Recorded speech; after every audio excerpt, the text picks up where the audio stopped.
In this problem here, we're asked to multiply the two matrices. Remember, very important for multiplying matrices, we do not multiply components. That's how we handle adding or subtracting. But when it comes to multiplying, we have to use a different approach. And the way it works, you remember, is we're going to be looking at the row elements as pairs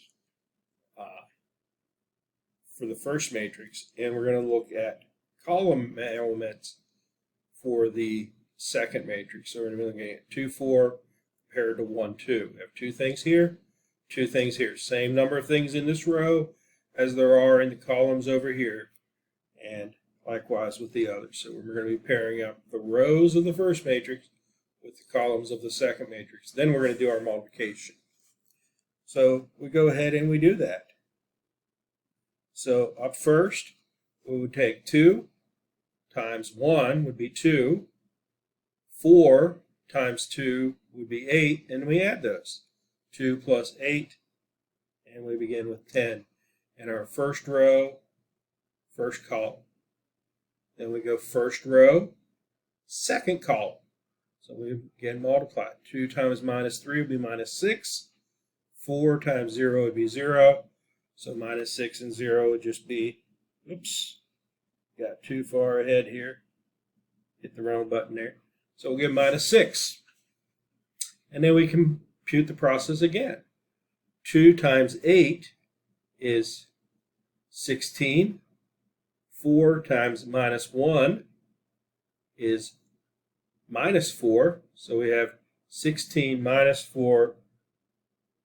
And that would, of course, give us 12. So that's it for the first row of the first matrix. It's paired up with every column of the second matrix. And so we're done our first row. Now we go to our second row.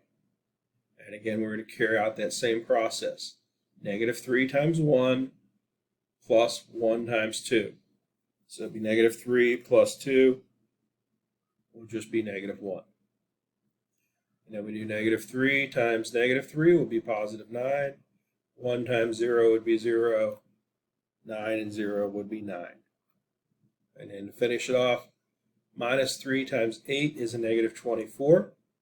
1 times negative 1 will be negative 1. Negative 24 and negative 1 will be a negative 25. And so now we've carried our multiplication process out. But really important with multiplying matrices, remember you're doing the rows of the one with the columns of the other. And they have to have the same amount.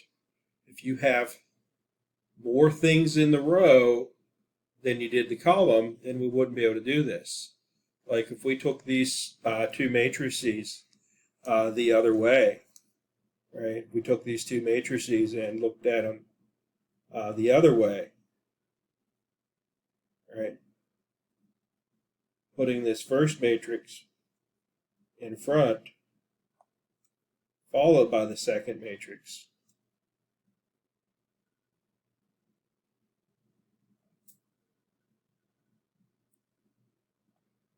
Right? Then this process breaks down. This process breaks down.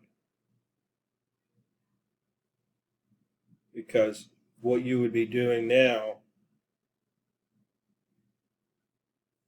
is we'd be looking at the rows of the first matrix